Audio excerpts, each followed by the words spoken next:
Selamat datang di Sang Hyang Channel, menguak sejarah penuh makna.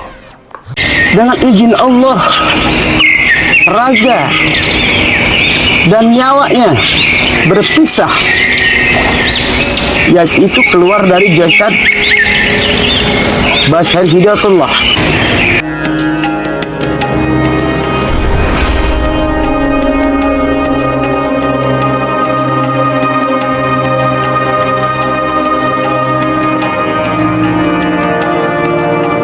Menurut kitab sejarah ini, Syekh Syarif Hidayatullah di langit keempat ini belajar bersama Nabi Isa alaihi salam selama 100 tahun menurut ukuran alam dunia. Pertama yang ngasih nama untuk Syarif Hidayatullah, malaikat Jibril mengasih nama Syekh Jabar. Malaikat Mikail mengasih nama kepada Syekh Syarif Hidayatullah Syekh Surya. Yang ketiga, malaikat Israfil mengasih nama Syarif Jabar. Malaikat Israel mengasih nama kepada Syarif Hidayatullah Syekh Jarantang. Lalu kemudian, disinilah seluruh para nabi yang ada di langit keenam memberi nama atau julukan Syekh Jati Purba.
Assalamualaikum warahmatullahi wabarakatuh. Kepada penonton, sahabat-sahabat yang dirahmati Allah, meneruskan perjalanan Syekh Syarif Hidayatullah yang di langit ketujuh.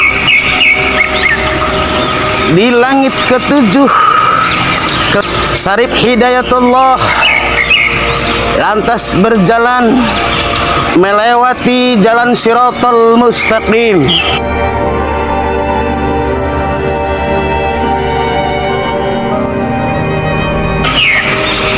Melewati tarazu zalimin,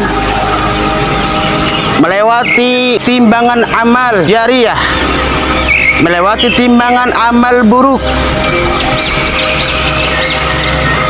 Syarif Hidayatullah melihat, yaitu melihat yang disiksa di api neraka.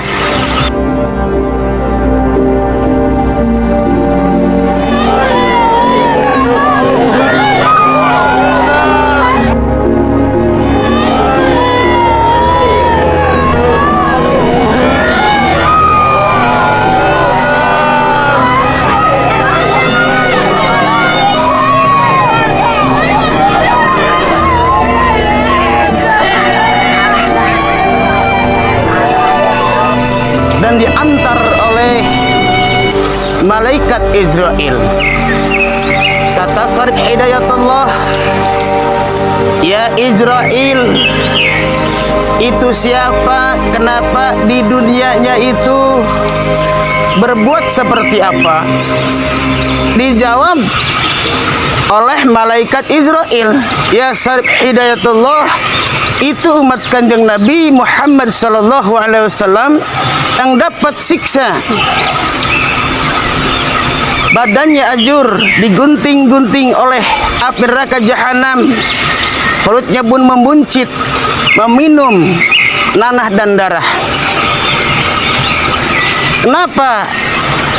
Ya Israel itu manusia yang suka meninggalkan sholat dan tidak turut ajaran Nabi Muhammad sallallahu alaihi wasallam. Singkat cerita, Syarif Hidayatullah berjalan lagi, yaitu melewati Luh Kalam atau Luh Mahfud, melewati dinding Jalal, melewati Arasil Azim, Arasil Karim, Arasil Hakim sudah terlewati. Melewati kursinya Allah Subhanahu wa ta'ala. Para penonton, lantas Syarif Hidayatullah berjalan lagi menuju ke suatu tempat. Jalan Siratal Mustaqim sudah terlewati, Taradul Zalimin sudah terlewati.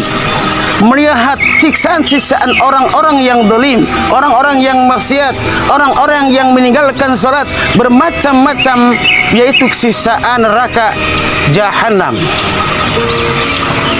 Melewati kursi, dinding Jalal, Aras sudah terlewati.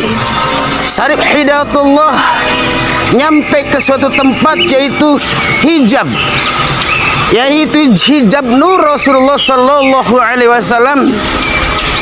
Syarif Hidayatullah sudah melihat di balik cahaya itu terlihat ada Rasulullah sallallahu alaihi wasallam.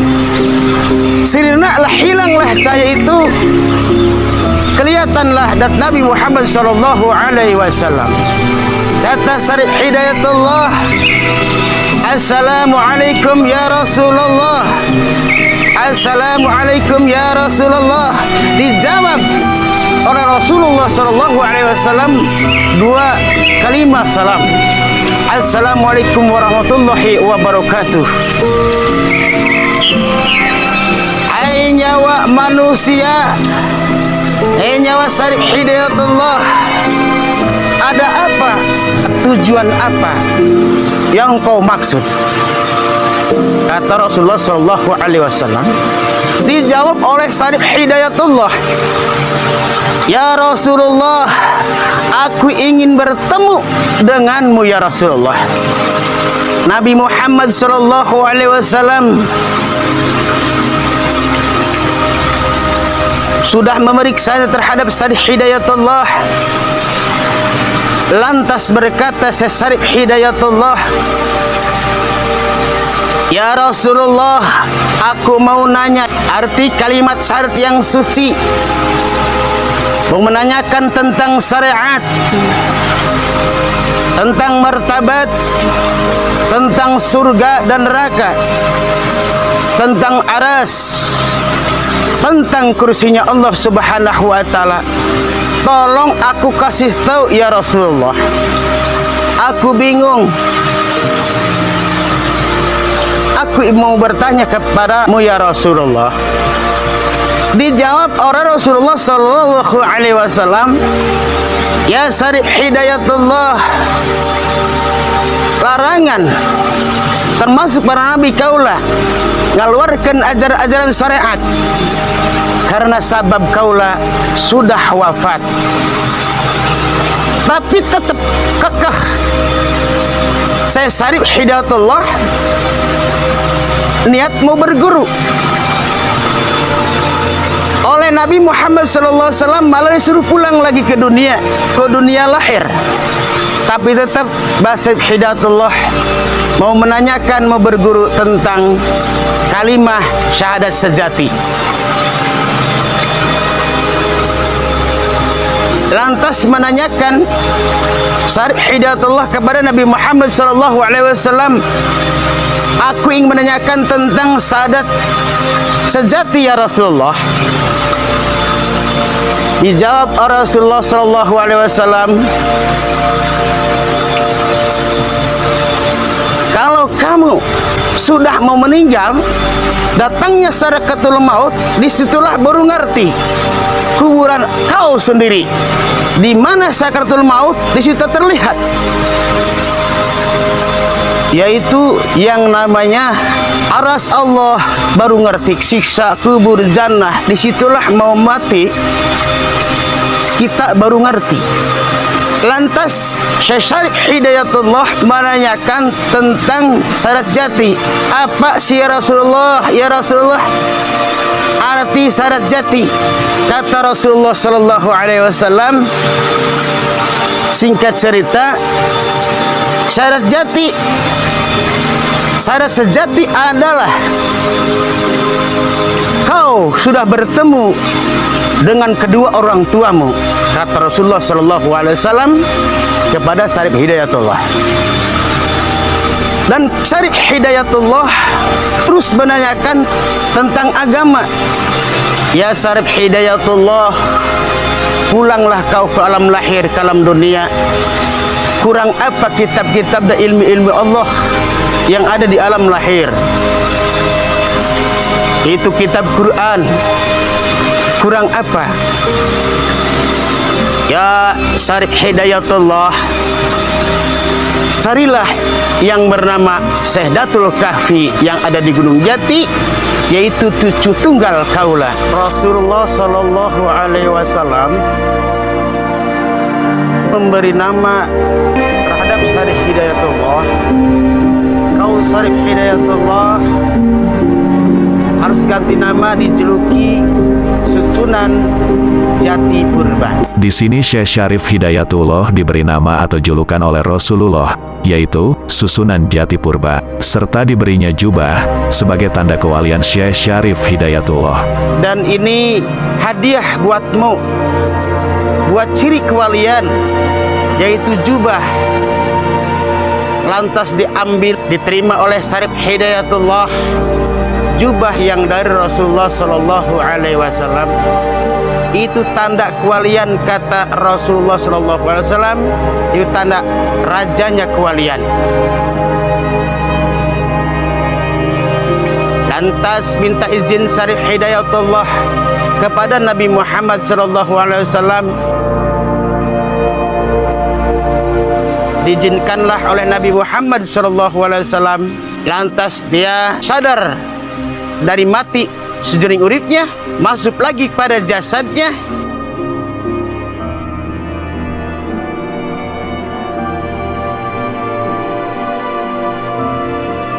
Dia bangun, masih ada di masjid Kerajaan Ajraf. Nah pemirsa, dan supaya tahu kelanjutannya, perjalanannya kisah Syekh Syarif Hidayatullah selanjutnya, klik subscribe ya sahabat. Insya Allah ada manfaat dan berkahnya di sejarah ini. Terima kasih. Akhirul kalam, wassalamualaikum warahmatullahi wabarakatuh.